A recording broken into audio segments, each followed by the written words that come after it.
의지하옵고 예수님 이름으로 기도하옵나이다. 아멘.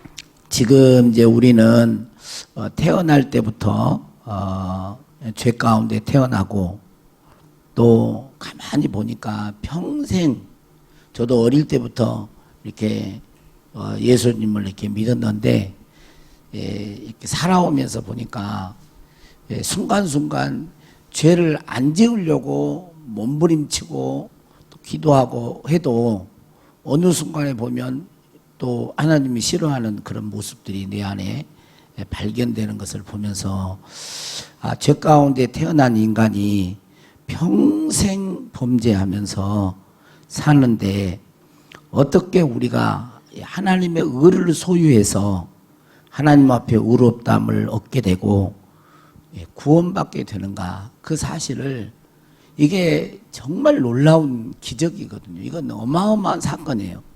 제가 로마서 강의하면서도 전에 하면서도 이야기했지만, 우리는 이 우주 만물, 세상 안 믿는 사람들은 빅뱅이네 또 진화론이네 이런 걸 통해서 이 우주와 생명의 기원을 말을 하죠. 근데 성경 안에 우리가 예수 믿는 사람들은 이 우주 만물을 하나님이 창조하셨다고 그렇게 믿습니다. 그런데 이 창조 어마어마하잖아요. 아직도 뭐 우주의 끝을 알 수가 없고, 이 우주의 기원이 어떻게 됐는지도 모릅니다. 사실 정확하게 몰라요. 그래서 빅뱅 이론, 뭐 진화론 다 가설이고 이론으로 이렇게 해석을 하는 거지. 그러니까 창조의 세계를 보면 어마어마한 거죠. 우주에 떠서 이렇게 이 지구를 본다든지 이러면 엄청나게 크잖아요. 뭐 사람은 과히 뭐 할 수가 없죠. 이 전 세계 인구가 다 머리를 싸매고 과학과 모든 걸 다 동원해도 별 하나를 못 만들고 사람의 피 하나를 못 만드는 그러한 이 우주의 어떤 신비, 이런 것들이 있는데 이게 창조가 어마어마한. 그런데 이 구원의 역사는 이보다 더 큰 거예요.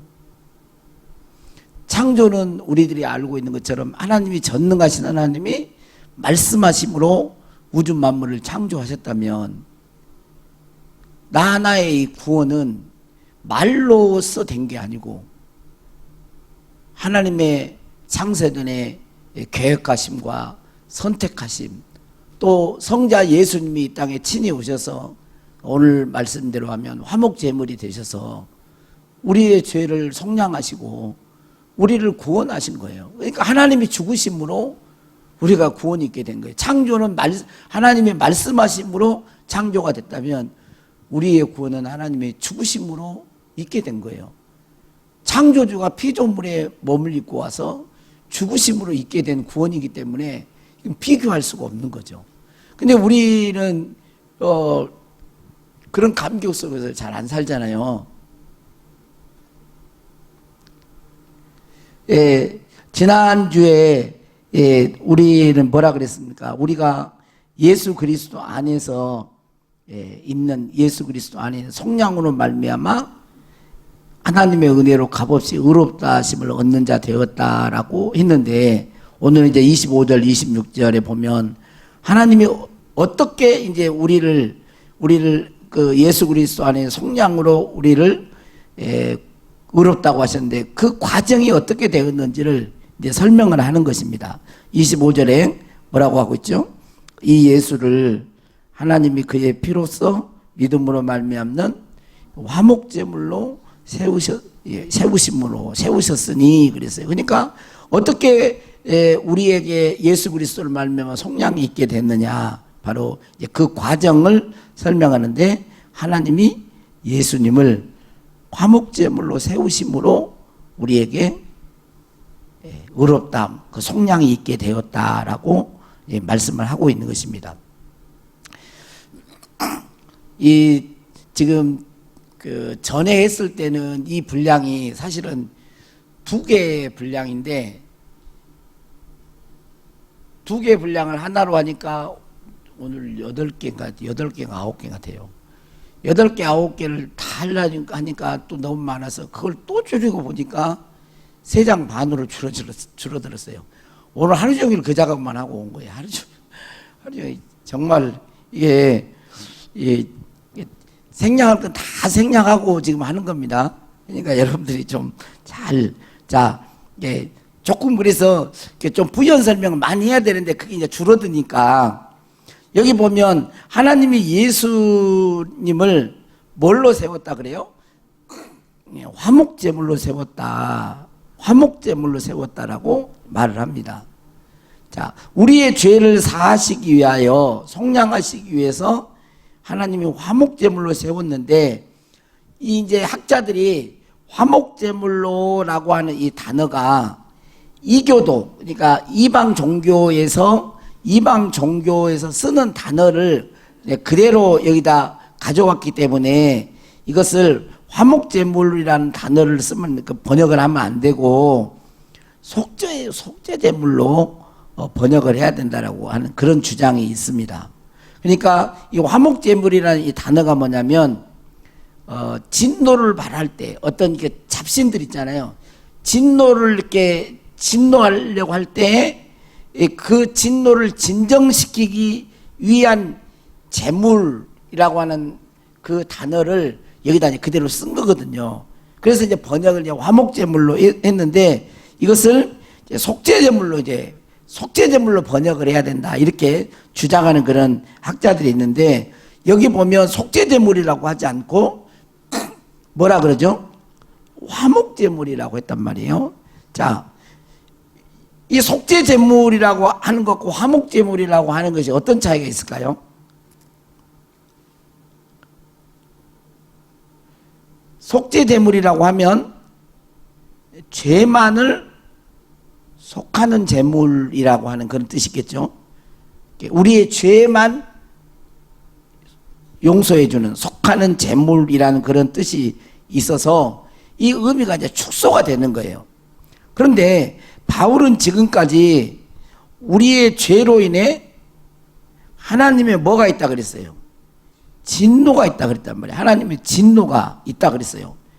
그래서 이 죄만 예수 그리스도의 십자가의 죽으심은 우리의 죄만 속하는 것이 아니라 죄에 대하여 내려지는 하나님의 진노에 대한 화목의 의미를 우리의 구원 속에다가 내포해서 그것을 말하기 위해서 뭐라고요? 화목제물로 세우셨다 이렇게 표현하고 있는 것입니다.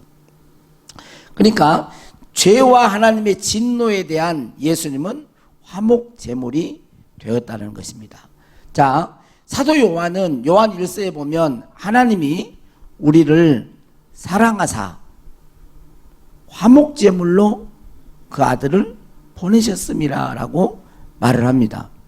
그러니까 기독교는 하나님이 세운 화목제물에 의해서 의롭담, 구원이 있게 되는 거예요. 그러니까 인간 스스로 할 수 없기 때문에 하나님께서 우리의 구원을 위하여 친히 예수님, 그의 아들 예수 그리스도를 화목제물로 세우셔서 우리의 구원, 우리를 의롭다고 하신 거예요. 그러니까 예수님의 죽으심은 단순히 속죄만이 아니고 화목제물로 죽으셨다라고 지금 로마서 문맥은 그렇게 번역을 하는 거예요. 이 예수를 하나님이 화목제물로 세우셨다. 이 세우셨다는 단어도 공개적으로 세우신 거예요. 왜 그럴까요? 왜 공개적으로 세운 거예요? 역사 가운데 그걸 세우신 거죠. 왜 그랬을까요? 그것은 아무도 핑계하지 못하도록 하기 위해서 그런 거예요. 이 역사 속에서 화목제물로 세우신 거죠. 자, 여기 이제 성경적으로 보면 예수님이 화목제물이 되셨다라고 해도 되는데 그렇게 말하지 않고 하나님이 예수를 화목제물로 세웠다라고 얘기를 해요. 그러니까 이 구원의 주체를 지금 누구를 두고 있어요? 계속 하나님 이렇게 말을 하고 있습니다. 주도적으로 하나님께서 그렇게 하셨다는 거예요. 자, 그러면 왜 하나님께서 예수를 화목제물로 세우셨다고 했을까요? 화목제물과 관련된 그 말을 주목해 보면, 제가 이제 그 앞에는 놔두고 뒤에 화목제물을 세우셨으니 먼저 그걸 강조했는데, 25절에 보면 이 예수를 하나님이 그의 피로써, 그렇게 피로써, 그러니까 화목제물과 아주 연관되어 있는 말씀이 뭐예요? 예수님의 피라고 하는 거예요. 예수님의 피. 피는 예수 그리스도의 생명이면서 동시에 죽음을 의미하죠. 예수님이 처참하게 그렇게 고통받아서 죽었다. 이게 이제 구약 성경으로 보면 희생 제물, 그 짐승이나 이렇게 어린 양이나 흠없는 양을 잡아가지고 범죄했을 때 그 양을 끌고 와가지고 그 제사를 드리는 사람이 그 자기 집에서 기른 양을 직접 이렇게 칼을 들고 죽이는 거예요. 그런 의식이 있어요. 그러니까 우리가 이제 잘못 알면 그 제사에 뭐 번제나 이렇게 드리러 올 때 이렇게 제물을 끌고 오잖아요. 그러면 제물을 끌고 오면은 제사장이 죽이는 줄 아는데, 제사장이 죽이는 게 아니라 제사를 드리는 본인이 그 자기가 끌고 온 양이나 제물을 직접 죽여요. 피를 따고. 그게 자기가 길렀던 거죠. 길른 양을 가지고 죽을 때 그 양이 막 비명소리를 들리고 막 그러잖아요. 그걸 보게 하면서 뭐예요? 이 죄가 이렇게 피를 불러오고 사망을 가져오고 이렇게 고통스럽게 네가 죽어야 될 대신 이 지금 죄 없는 양이 죽는다라는 그런 것을 보여주는 거죠. 그리고 이 피는 바로 죽음을 의미하죠. 처절하게 죽어가는 예수 그리스도를 의미합니다. 그래서 그렇게 해서 화목제물이 된 거예요. 세례 요한은 예수님을 보면서 요한복음 1장에 보면 뭐라 그러죠? 보라, 세상 죄를 지고 가는 하나님의 어린 양이로다. 그렇게 말을 하고 있습니다. 자, 고린도전서 6장 19절 그 하반절부터 20절에 보면 이렇게 되어 있습니다. 한번 따라서 하겠습니다. 너희는 너희 자신의 것이 아니라 값으로 산 것이 되었으니 그런즉 너희 몸으로 하나님께 영광을 돌리라. 예. 예수 그리스도의 피로 말미암아 우리는 이게 화목제물이 되신 예수 그리스도의 피값으로 우리는 누구의 소유가 된 거예요? 하나님의 소유가 됐다. 너희는 너희 자신의 것이 아니라는 거예요. 값으로 예수 그리스도, 피라고는 말은 안 했지만 값으로 산 것이, 속량 값으로 산 것이 되었으니 그런즉 너희 몸으로 하나님께 영광을 돌리라 그랬어요. 그러니까 우리는 예수 그리스도 화목제물이 되신 예수님의 그 피값으로 우리는 하나님의 소유가 된 거예요. 좋게 말하면 하나님의 소유지만 하나님의 종이라는 소리예요. 하나님의 종. 그 당시의 개념으로 말하면 하나님의 노예가 됐다는 거예요. 여러분 이걸 믿으세요? 하나님의 소유가 됐어요? 아직도 하나님의 소유가 안 된 것 같아요? 그럼 아직 잘 모르고 있는 거예요. 구원은 예수님의 화목제물의 피값, 피, 이걸 잘 모르고 있는 것입니다. 그것의 가치를 모르고 있는 거예요. 여러분 예수 그리스도의 피값으로 우리가 하나님의 소유가 됐다. 너희는 너희 자신의 것이 아니라는 거예요. 값으로 산 것이 되었으니 이것을 우리가 진짜 안다면, 교인들이 얼마나 이걸 진짜 알까? 진짜 안다면 그 다음에 어떤 모습이 나올까요? 우리 몸으로 하나님 앞에 영광을 돌리는 삶을 살겠죠. 어디 한번 이렇게 역으로 한번 봐보세요. 이렇게 내가 하나님의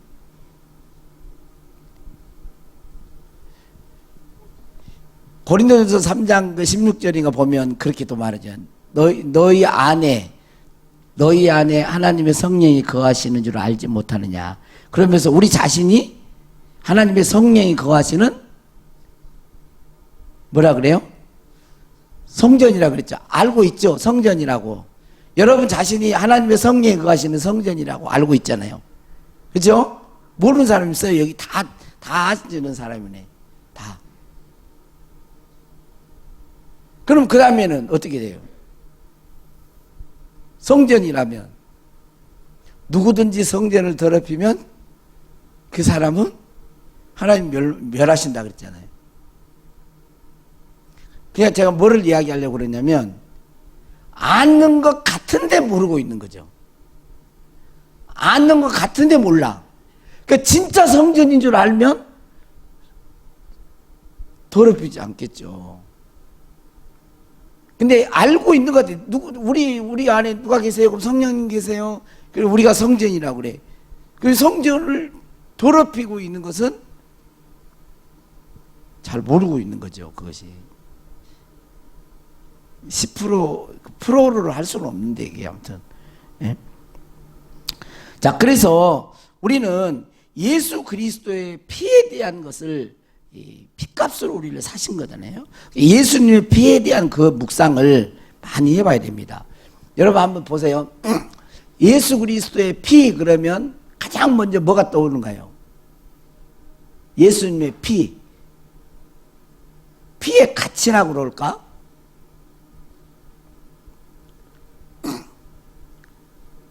뭐가 떠올라요? 질문을 하면 대답을 안 하기로 그냥 작정을 하신 것 같아요. 또 틀려도 괜찮아요. 내 죄가 용서받은 걸 생각나죠? 속죄함. 그 속죄함이 생각나죠?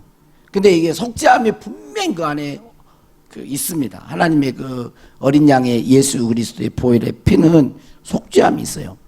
근데 그것보다 더 중요한 게 있어요. 더 중요한 게 뭘까요? 예수님의 피가 내 죄를 속죄한 것보다 더 중요한 거.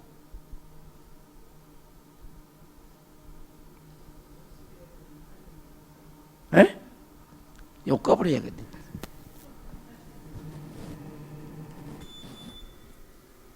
뭐가 더 중요할까요? 하나님과 화목, 아주 근사하게 하나님 의를, 하나님 뭐라고 해요? 하나님 의를 덧입어요? 예, 거의 비슷비슷한데, 그게 이제 맞는 말인데, 예수님의 피는 내 죄를 속죄한 것보다 더 중요한 게 있어요. 그건 뭐냐면, 거룩하시고 공의로우신 하나님의 공의를 만족시키고 충족시켰다는 거예요. 하나님의 공의, 하나님은 거룩하신 분이잖아요. 죄가 하나도 없으신 분이잖아요. 흠과 티가 없는 분이라면 아주 죄를 보지 못하신 분이에요. 죄를 보면 바로 돌격해서 그 죄를 태워버리고 죽이든지 어떻게 하는 거예요. 공의를 거룩하신. 근데 예수님의 피는 그 하나님의 공의로우신 그 하나님을 흡족하게 만족시켰다는 거예요. 자, 그렇게 이 예수님의 피는 하나님의 공의, 거룩하시고 공의로우신, 의로우신 하나님을 만족시키는, 충족시키는 그 피이기 때문에 가치가 있는 거예요. 만약에 내 피는 가치가 없어. 별로. 이제 뭐 가치가 없다고 하기는 좀 그러겠지만 아무튼 제가 막 피 흘려 죽으면 우리 가족이나 교인들이나 울지 뭐 맘모르는 사람이 울겠어요. 하나님 보실 때 막 그러겠어요. 예수 안 믿는다 일반적인 피라 그러면. 근데 예수님의 피는 다른 거예요. 예수님의 피는 하나님의 공의를 만족시키는 그런 보배로운 피인 것입니다. 그래서 우리의 죄, 범죄, 그 속죄의 은혜죠. 범죄를 처리하고 용서하고 우리의 죄책감을 해결하고 사탄의 참소와 비난을 이기게 하는 거예요.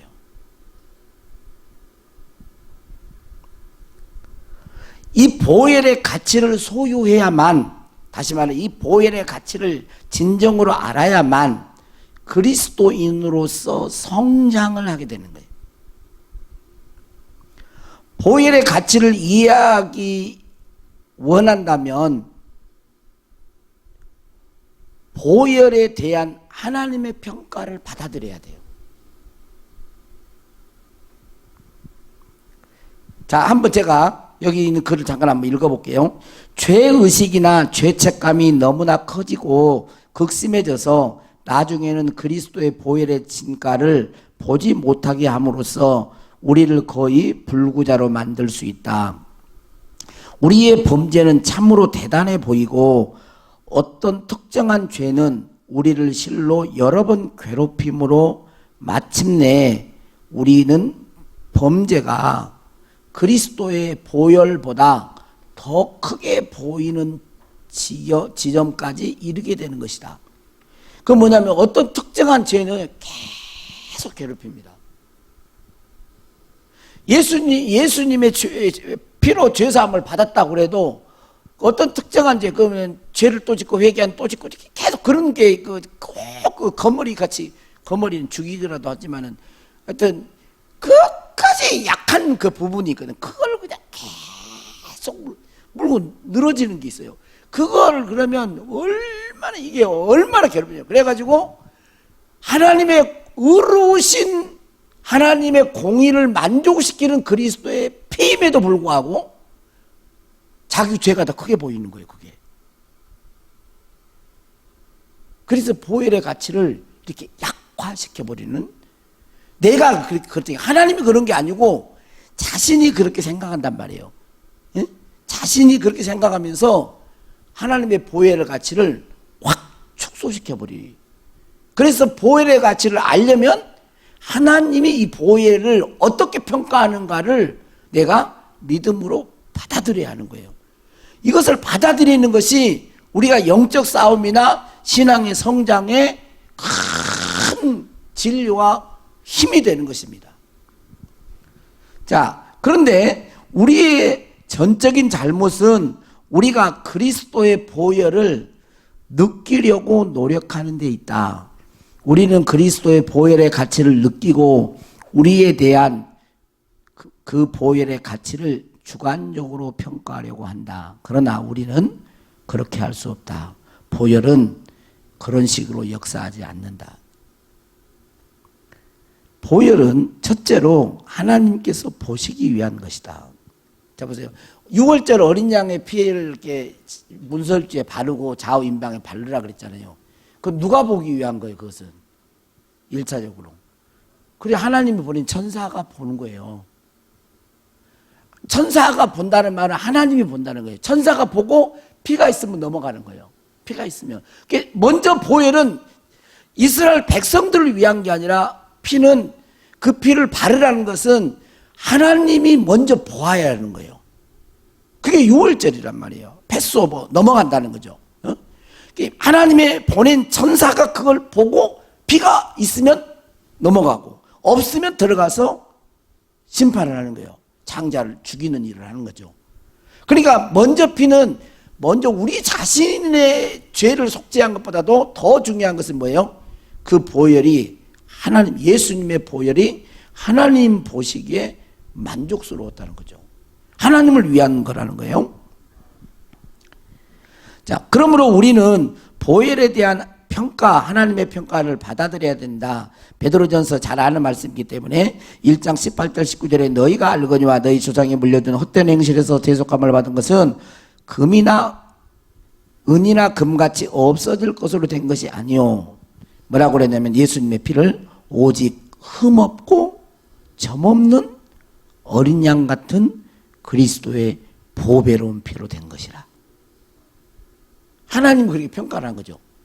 어린 양 피, 예수님의 피, 보혈은 뭐예요? 오직 흠없고 점이 없다.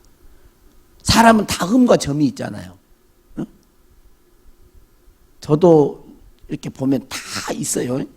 이목구비가 다 있어. 또 어딘가 모르게 또 이렇게 그런 게 다 있어요. 다. 이게 그것만, 외모만 있는 게 아니에요. 근데 하나님 보시기에 이 예수님은 흠과 티가 없는 거예요. 점이 없어요. 그리고 그리스도의 피를 보배로운 피다 그래요. 그래서 보혈 그러는 거죠. 보혈. 그렇게 하나님이 예수님의 피를 보신 거죠. 그래서 보혈의 두 번째 가치는 우리의 양심의 죄책을 해결하는 거예요. 우리의 죄를 해결하시고 우리의 양심의 참소를 해결해 가는 것입니다. 그래서 하나님께 담대히 나가게 되는 거예요. 히브리서 10장 19절에 보면 그러므로 형제들아 우리가 예수의 피를 힘입어 성소에 들어갈 담력을 얻었나니, 성소에 들어오는 거예요. 성소에. 성소는 하나님의 전이죠. 하나님의 계신 곳. 그렇죠? 성소에 들어올 때, 지금 이제 외형적으로는 우리가, 외형적으로는 교회에 들어올 때, 여러분 교회에 들어올 때 어떻게 들어옵니까?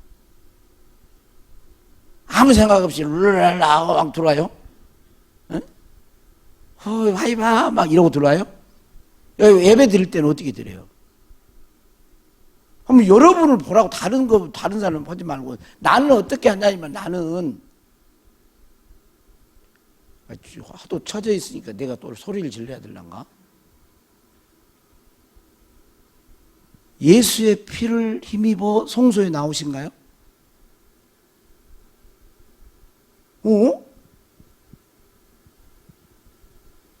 큰일이네.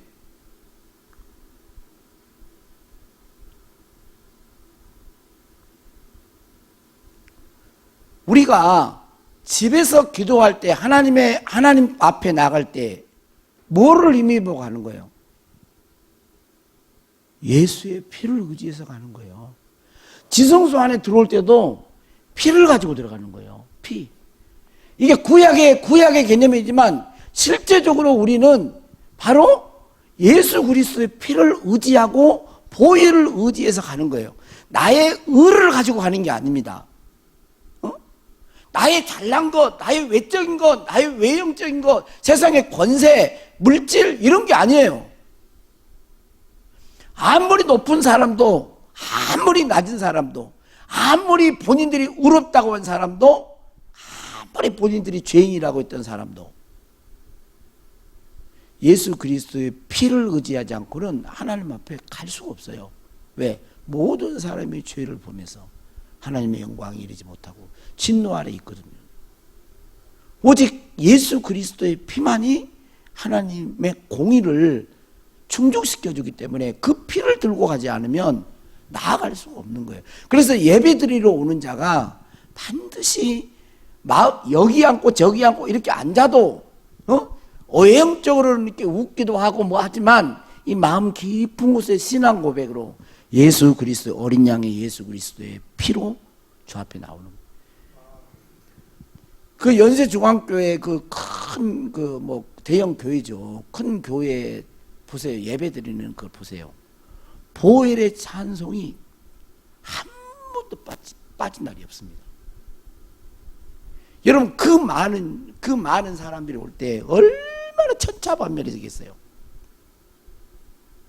그래서 보혈의 찬송을 계속 부르는 거예요. 그 예수 그리스도의 보혈의 그 피를 의지하면서 나가는 것입니다. 내가 아무리 의로운 자라도 그 피를 의지하지 않고는 하나님 앞에 설 수가 없는 거예요. 그래서 우리는 물어봐야 돼. 내가 어떻게 나가는지, 나의 공로를 의지하면서 나가는지, 하나님의 존전에 내가 보혈을 의지해서 나가는지를 물어봐야 됩니다. 보혈의 가치는 변하지 않고 영원합니다. 보혈의 가치는 변하지 않고 영원해요. 다시요. 보혈의 가치는 변하지 않고 영원합니다. 우리는 그리스도의 보혈로 하나님과 가까워졌고 화목하게 되었고 그 관계, 하나님과의 관계를 지속하기 위해서도 언제나 보혈을 통하여서입니다. 보혈은 구원받은 근거이며 하나님과 교제를 유지하는 근거이기도 합니다. 우리는 연약할 수 있습니다. 그래서 우리의 연약함을 바라보는 것은 결코 우리를 강하게 하지 못해요. 그러므로 우리는 자신의 연약함만 보면 안 돼요. 물론 죄가 있으면 그 죄를 회개해야 되겠지만, 여러분 회개할 때도 어떤 사람은요, 우리 교회도 그럴 수도 있어요. 죄를 짓는데 보혈을 의지해서 회개를 안 해요.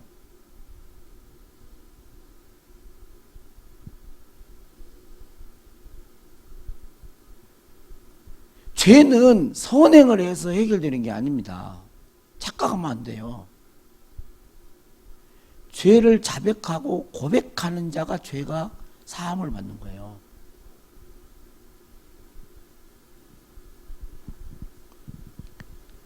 그래서 자신의 연약함만 바라보지 말고 그리스도의 보혈을 힘입어야 됩니다. 우리는 예수 그리스도의 보혈을 힘입어야 돼요. 내가 처음에 예수를 거듭날 때 예수님의 보혈의 피를, 저는 지금도 그 노래 하면서 내 죄 사함 받고서 예수를 한뒤 그 찬양하면서 정말 많이 막 울었다 웃었다 그랬던 기억이 나요. 근데 그때만 보혈이 필요할까요? 죄 용서할 때만? 아니, 착각하면 안 됩니다.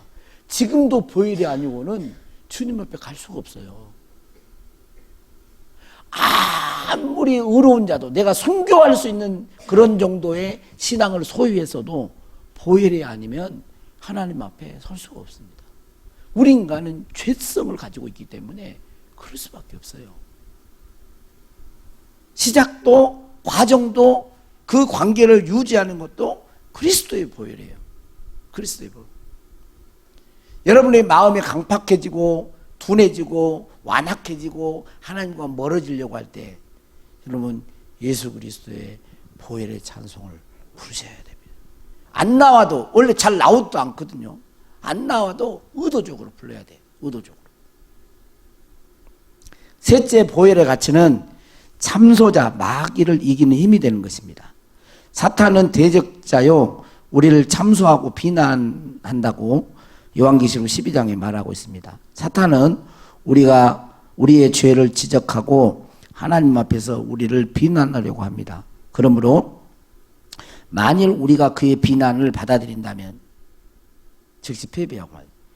이제 사탄의 그 비난이 뭔 줄 아세요? 우리가 어떤 잘못을 했을 때 양심을 통하여 탁 오잖아요. 탁 찔림이 온단 말이에요. 탁 찔림이. 그러면서 그걸 탁 받아들이잖아요. 그러면 확 가라앉아버려요. 가라앉아버려요.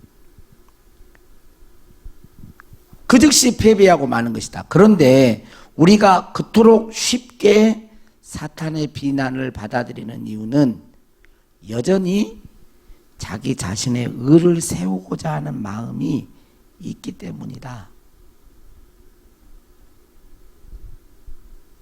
우리는 우리의 선한 행실로 사탄을 대항하려 하지 말고, 이게 선한 행실이 필요 없다는 말이 아닙니다. 나의 의를 가지고 사탄을 대항하고 어떻게 이겨요? 못 이겨요. 그리스도의 보혈로 대항하는 것입니다. 예수 그리스도의 보혈로. 그 유명한 그 일화가 제가 늘 이야기했지만, 루터가 오늘날 이렇게 하고 있는데 사탄이 가지고 와가지고 루터의 제목을 그냥 하나하나 다 이야기를 하자고 했다고 그러잖아요. 그게 확 이렇게 기가 꺾여가지고 기가 죽는데 갑자기 안에서 성령께서 깨닫게 해주는 거예요. 그러면서 사탄에게 말했다고 그러잖아요. 사탄은 네가 말한 거 사실이야. 그럼 네가 한 가지 모르는 게 있어. 예수 그리스도가 나의 죄를 대속하시기 위해서 십자가에 피를 흘려 죽으셨거든. 내가 예수 그리스도를 명하노니 떠나갈지어다. 대적했다 그랬잖아요. 그랬더니 그 책 그걸 하고 두루마리 해가지고 언제 도망갔다 그러잖아요. 근데 우리는 그렇게 못하고 자꾸 뭐를 하냐면 맞아. 그러면서 그냥 계속 공격할 때 막 위축되고 이렇단 말이에요. 이미 예수님은 우리의 화목제물에 대해서 피를 흘려 주셨잖아요. 그 보혈의 가치를 우리들이 알고 써먹어야 돼요. 사용해야 되거든요.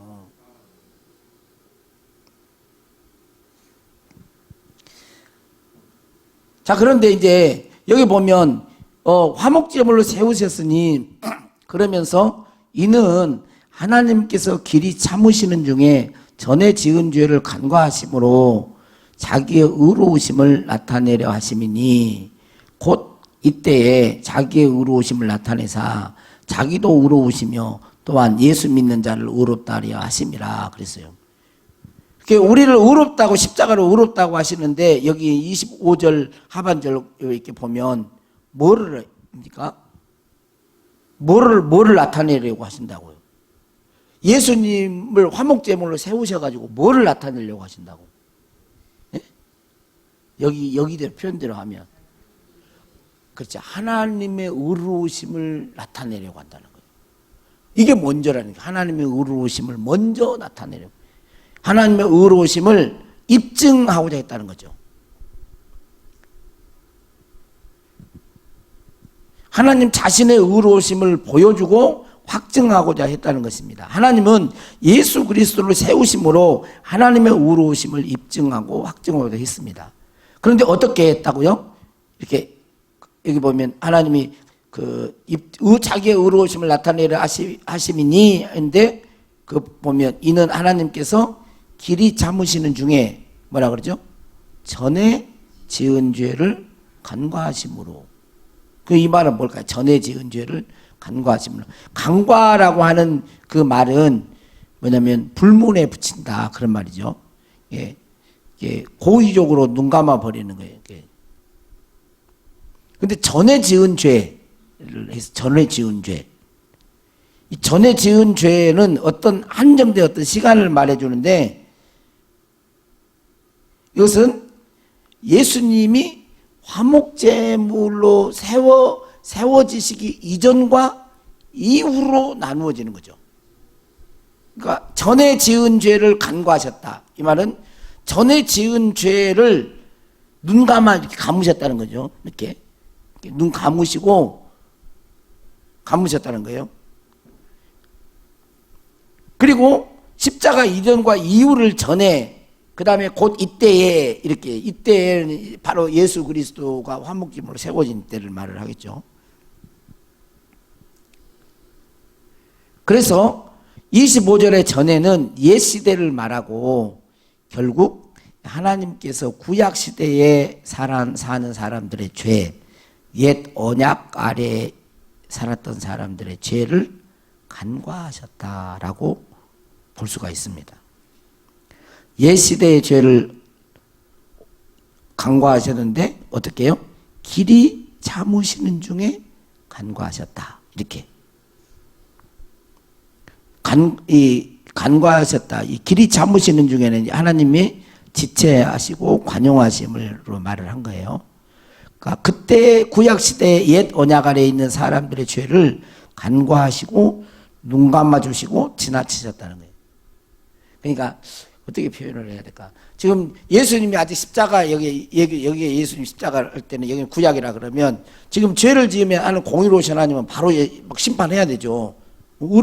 공의로우시니까 심판을 하셔야지 그게 맞는데 이 세워 주시기 전까지는 그때 아직 때가 되기 전까지는 계속 이렇게 눈 감아 못 번쩍하면서 오래 잠으시는 중에 진노를 안 하셨다는 거죠.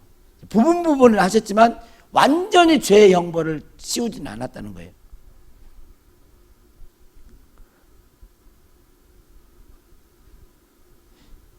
이것을 사도행전 17장 나만 하니까 별로 재미가 없는 것 같은데 사도행전 17장 한번 찾아보니까 성경을 좀 찾아보니까 다 거의 왔습니다. 사도행전 17장 30절 31절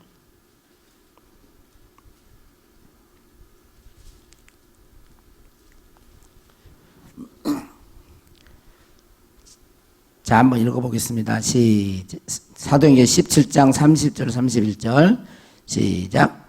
알지 못하던 시대에는 이게 알지 못하던 시대에는 볼 때는 방금 말하는 전에 지은 그렇죠.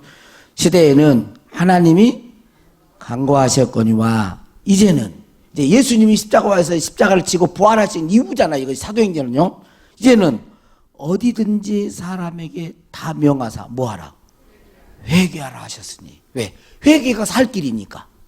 회개하라 하셨으니 이는 정하신 사람으로 하여금 천하를 공의로 심판하는 날을 작정하시고. 마지막에 최종적인 심판이 있죠 이제. 예? 회개하라 하셔서 지금은 아직 최종적인 심판은 아직 지금 아직 안 왔죠. 작정하시고 이제 뭐예요? 이에 그를 죽은 자 가운데서 다시 살리신 것으로 모든 사람에게 믿을 만한 증거를 주셨습니다. 그러니까 그를 죽은 자 가운데 다시 살리신 건 뭐? 예수님의 부활로 모든 사람에게 믿을 만한 증거. 그러니까 예수님을 믿어야 구원이 있고 예수님을 믿어야 영원한 생명을 얻는다는 것을 뭘로? 역사 가운데 예수님이 십자가에 죽으심으로 죄를 사하고 하나님과 화목하게 하시고 그 다음에 그 부활을 통하여 우리가 예수 믿는 우리가 의롭다 하심을 확증하시고 그 예수 그리스도의 부활이 그분이 하나님이시구나. 왜? 여러분 모든 기적들은 타 종교에도 있습니다. 여러분 타 종교에도 있어요. 병든 자도 고치기도 하고요. 마력도 쓰고요. 합니다. 약한 영들이 역사하면 해요. 근데 못하는 게 있어요. 못하는 게. 그건 뭐죠? 부활을 못해요. 살아나지 못합니다. 뭐 별의별 소리에도 죽었다가 잠깐 죽은 것 같아도 다시 소생 이렇게 깨어났다 다시 죽어. 나사로 죽었어 안 죽었어? 살아났잖아요. 예수님 살렸잖아요. 근데 영원히 살았어요? 다시 죽었어요. 예수님은 영원히 사시는 산자와 죽은 자의 만주의 주가 되시. 다시 그분이 이제 오시는 거예요. 그 부활이 그 예수님의 부활인 영원히 승천하신 거잖아요. 제자들이 보는데 500여 형제에게 일시에 보이시고 올라간 거죠. 그럼 뭐예요? 500여 형제 일시에 보이셨다는 것은 착시가 아니라는 거예요. 착시가. 부활은 설명으로 믿어지는 게 아닙니다. 목격자들의 증언으로 믿는 거예요. 목격자들의 증언. 그래서 이 구약 제사는 죄를 덮어주는 정도였지 근본적으로 죄를 해결하지 못했어요. 그래서 구약 백성들이 자기들의 죄를 용서받는 것은 그들이 드리는 희생제사 때문이 아니라 그 희생제사를 통해서 앞으로 오실 예수 그리스도 화목제물로 오신 메시아로 오셔서 구약에도 다 이 어린 양에 대한 얘기 나오거든요. 그가 찔리면 우리의 뭐라 그래요? 허물 때문이요. 그가 사물이. 그러면서 그거죠. 우리는 그릇 행하여 각기 제 길로 갔거늘 여호와께서 그 무리의 죄악을 그 고난받는 종에게 다 고난받는. 그런데 예수 그리스도의 그런 고난의 종, 십자가의 고난의 종으로 오실 걸 이야기했는데 유대인들은 선민 사상으로 해가지고 유대인의 왕으로 와가지고 로마를 식민지에서 하고 자기들이 왕이 이렇게만 믿는 거예요. 그러니까 영광이 분명히 있지만 고난은 십자가를 통한 영광이거든. 고난을 통한 영광이거든. 근데 고난은 받기 싫고 영광. 응? 하나님의 말씀에 순종함으로 축복. 하나님이 이건데 이런 거 빼고 그냥 복. 이렇게만 생각하게 되면 이거 이스라엘 백성들 똑같은 것을 하고 있는 거예요.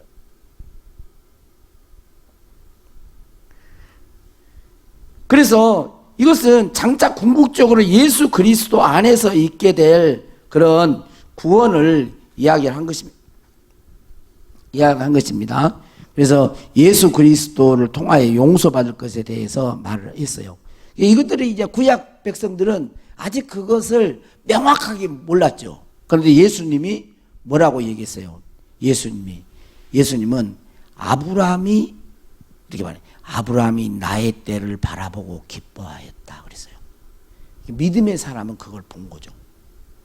구약의 믿음의 사람들이 양을 잡아 죽이면서도 바로 이 양이 아닌 메시아가 오서 우리의 죄를 속량하실 것을 믿고 그것 때문에 하나님은 그때 이 짐승이 죄를 속하는 건 아니죠. 그래서 강구하신 거죠. 왜? 이걸 보기 때문에.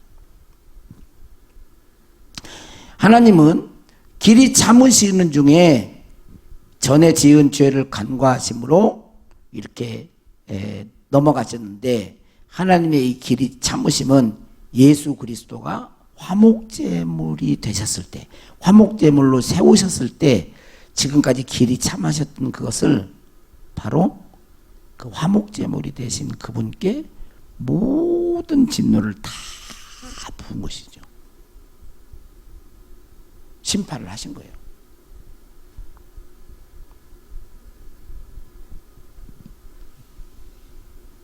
예수 그리스도의 십자가에 달려 죽으실 때 그 죄를 다, 그래서 그 십자가를 달려 죽으실 때 심판하시면서 뭐라고 해요? 하나님의 자신이 의로우신, 공의로우신 분인 것을 드러내신 거죠.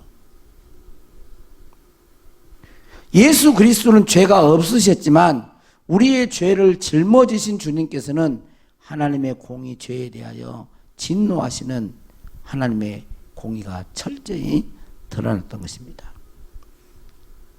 하나님은 예수 그리스도를 화목제물로 세우심으로 자기가 여전히 의로우시며 그리스도를 믿는 불의한 자들까지도 바로 의롭다고 하셨다는 거예요. 그러니까 여기 지금 말을 할 때 뭐를 말하냐면, 이 십자가 화목제물로 세우시며 자기의 의로우심을 나타내려 하심이니 곧 이때에 자기의 의로우심을 나타내사 자기도 의로우시고 계속 자기, 하나님이 의로우시다, 하나님이 의로우시다, 하나님이 의로우시다라고 강조를 3번이나 이걸 하고 있는 거예요. 화목제물로 예수님을 세우시고, 그리고 또한 예수 믿는 자를 원래는 불의한 자잖아요. 죄가 있는 자잖아요. 그런데 그러한 자를, 예수 믿는 자를 의롭다고 하시는 그것을 하시는 것입니다. 자, 이것은 우리 편에서, 자, 이건 뭐냐면, 이건 현재 우리들의 죄 또한 용서받고, 이제 우리의 과거뿐만 아니라 현재 미래에 또 우리의 죄를 용서받는데, 우리는 지금 앞으로, 지금 과거에 지은 죄를 예수님의 보혈의 피를 믿고 죄를 고백한 사람은 용서를 받죠. 과거의 죄. 현재 우리가 짓는 죄도 예수님께 자백하면 우리 죄를 용서해줘. 앞으로 우리가 죄를 안 지어야 되겠지만, 안 짓고 살아야 되겠지만, 또 넘어질 수도 있는, 앞으로까지도, 현재까지는 용서해 주는데 앞으로 죄를 지면 용서를 안 해버려. 이런 거 아니잖아요. 우리 편에서는 과거, 현재, 미래가 있지만, 하나님, 시간을 초월하신 하나님은 뭐를 보고 용서를 하는 거예요?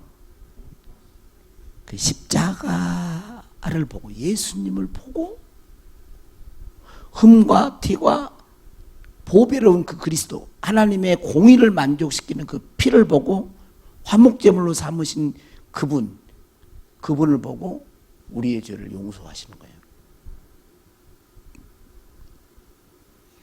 이것을 히브리서 기자는 뭘로 표현하냐면, 따라서 단번에 얘기다. 단번에 그 말을 쓰는 거예요. 히브리서 9장 26절에 이제 자기를 단번에 제물로 드려 죄를 없이 하시려고 세상 끝에 나타나셨느니라. 23절에는 이와 같이 그리스도도 많은 사람의 죄를 담당하시려고 단번에 들이신 바 되셨고, 히브리서 9장 12절에는 염소와 송아지의 피로 하지 아니하고 오직 자기 피로 영원한 속죄를 이루사 단번에 성소에 들어가셨느니라. 단번에라는 단어를 쓴 거예요. 단번에. 이 말은 예수 그리스도의 죽으심의 효과를 말하는 것뿐 아니라 우리의 모든 죄, 과거, 현재, 미래의 죄까지도 예수님의 십자가에서 단번에 처리되었음을 말을 하고, 전 인류의 죄 용서뿐만 아니라 우리의 개인적인 죄까지도 다 용서하신다고 하는 그런, 이제 전 인류라고 해도 이제 조금 이따 나오니까 한번 보겠습니다. 그리고 이제 바로 우리 인간이 용서받을 수 없는데 바로 용서받을 수 있는 유일한 길은 예수 그리스도의 십자가뿐이라는 사실을 가르쳐주고 있습니다. 그러니까 십자가는 하나님도 의로우시고 죄인인, 예수 믿는 죄인인 우리도 의롭다고 하시는 신비가 그 안에 들어있는 거예요. 그러니까 제가 지금 이렇게 계속 말을 하는 거 강조점은 뭘까요?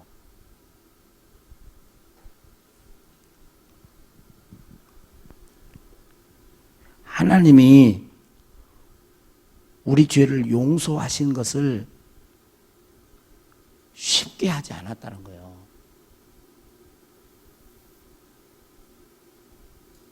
응? 지금 그 말을 하고 있는 거예요. 하나님이 우리의 죄를 용서하실 때 쉽게 용서하지 않으셨다는 거예요.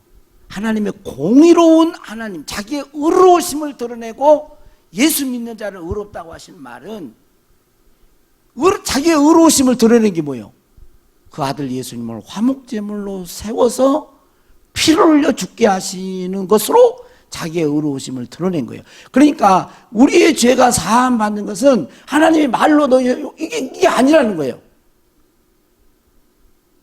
독생자 예수 그리스도가 화목제물로 십자가에서 죽으심으로 있게 된 죄 용서라는 거예요.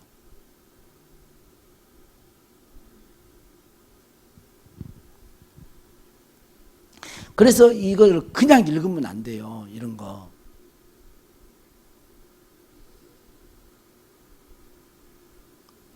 요한일서, 성경을 찾고 마칩시다. 요한일서 2장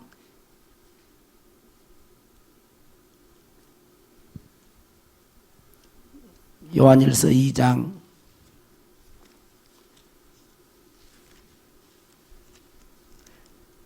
요한일서는 다시죠. 388조 요한일서 2장 1절 2절. 자, 한번 읽겠습니다. 1절 2절 시작. 나의 자녀들아, 내가 이것을 너희에게 쓰면 너희로 죄를 범하지 않게 하려 함이라. 만일 누가 죄를 범하여도, 이것은 죄를 범하지 않게 하려 하면 이게. 근데 그러려고 해도 넘어질 수가 있단 말이에요. 죄를 범하였다면 아버지 앞에서 우리에게 대언자가 있으니 곧 의로우신 예수 그리스도시라. 그는 우리 죄를 위한 화목제물이니 우리만 위할 뿐 아니요 온 세상의 죄를 위하심이라. 우리 예수 믿는 우리만이 아니고 온 세상의 죄를 위하심이라. 온 세상의 죄를 위하심이라 이 말은 뭘까요? 그러면 이때 1세기 당시에 예수 믿는 사람들은 우리죠.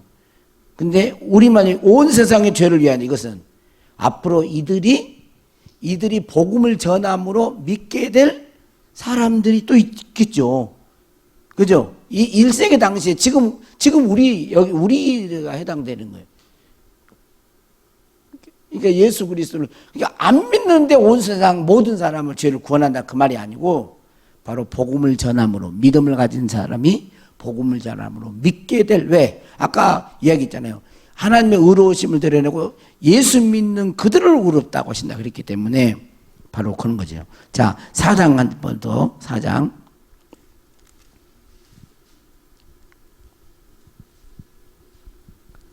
9절 10절.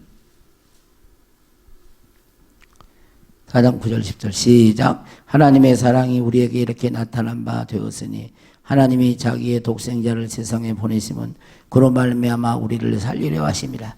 사랑은 여기 있으니 우리가 하나님을 사랑하는 것이 아니요 하나님이 우리를 사랑하사 우리 죄를 속하기 위하여 화목제물로 그 아들을 보내셨습니다. 이 하나님의 사랑이 우리를 구원하신 거예요. 우리를 의롭다 하시고 예수 믿는 우리를 의롭다 구원하신 거예요. 이거 그냥 우리는 그냥 쉽게 이제 읽지만, 여러분 한번 생각해 보세요. 누구를 이렇게 최윤재 집사님 위하여, 예를 들면 안 되겠네. 여러분이 제일 사랑하는 아들 화목제물로 내 죽었어요? 누구한테 내 죽었어? 예? 누구한테 내주겠어요, 여러분 자식을?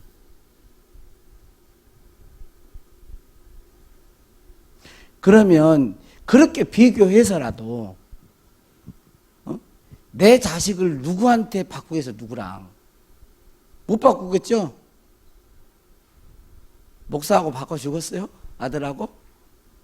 안 된다 그럴걸? 그러면 그 사랑이 예수님을 화목제물로 세우신 그 하나님의 사랑은 얼마나 큰 사랑이냐는 거예요.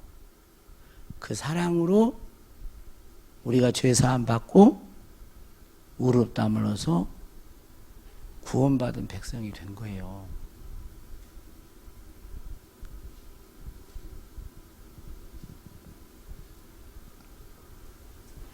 이 사실을 우리가 잊지 않아야 됩니다. 이 사실을. 그냥 예수 믿는 사람들이 이런 걸 너무나 가볍게 여기기 때문에 그냥 교회 와가지고 그냥 뭐 속죄함 예수 주의 보혈 막 이러고 그냥 그러면 그냥 된 줄 알아. 그냥 그게 아니에요. 그 말씀이 진리게 되기까지는 그 배경이 어떤 역사가 있어서 그 속죄함의 은혜가 있게 되는지를 우리가 깊이 묵상해 봐야 된단 말이에요. 어? 우리는 내 자식 조금만 돼도 손해되고 막 이런데 안 보내려고 그러잖아요. 이번에도 그 아침에도 보니까 소방 그거 뭐 어디요? 어디 거기에 불 진압하러 가가지고 그 생명을 잃었더만 30대도 안 됐는데요. 오늘 아침에 그 뉴스에 그 누구 나와서 이야기하더라고. 얼마나 마음을 아프게 해요, 이게. 이런 게 하나가.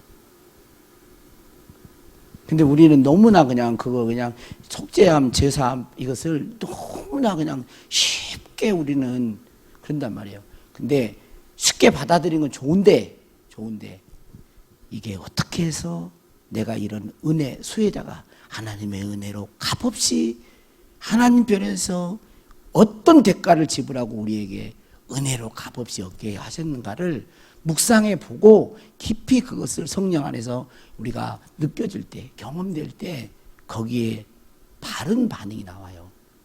바른 반응이. 그렇게 우리들이 하나님의 그 사랑 앞에 올바른 반응자로 살아갈 수 있기를 축복합니다. 우리 기도하겠습니다. 하나님 아버지, 하나님께서 예수를 그의 피로써 말미암는 화목제물로 세우사 하나님의 의로우심을 드러내고 또 예수 믿는 자를 의롭다고 하시는 귀한 말씀을 우리들에게 가르쳐 주시니 감사합니다. 그 은혜와 그 사랑을 우리들이 잊지 않게 하시고 망각하지 않게 하시고 우리가 주님 앞에 서는 그날까지 하나님 은혜의 수혜자로서 올바른 삶을 살아가도록 도와주시고 주님을 자랑하며 주님을 영화롭게 해드리는 저희들 되도록 인도하여 주옵소서. 혹시 연약한 가운데 실수하고 넘어진 영혼들이 있습니까? 아버지, 다시 예수 그리스도의 피를 의지하여서 일어나게 하시고 그 사랑으로 다시 새 힘을 얻도록 하시고 성령께서 능력과 권능으로 불로 역사하여 주셔서 다시 예수 그리스도의 피를 의지해서 하나님 앞으로 하나님의 성소로 나아갈 수 있는 힘과 능력을 공급하여 주시옵소서. 의지하고 예수님 이름으로 기도하옵나이다. 아멘.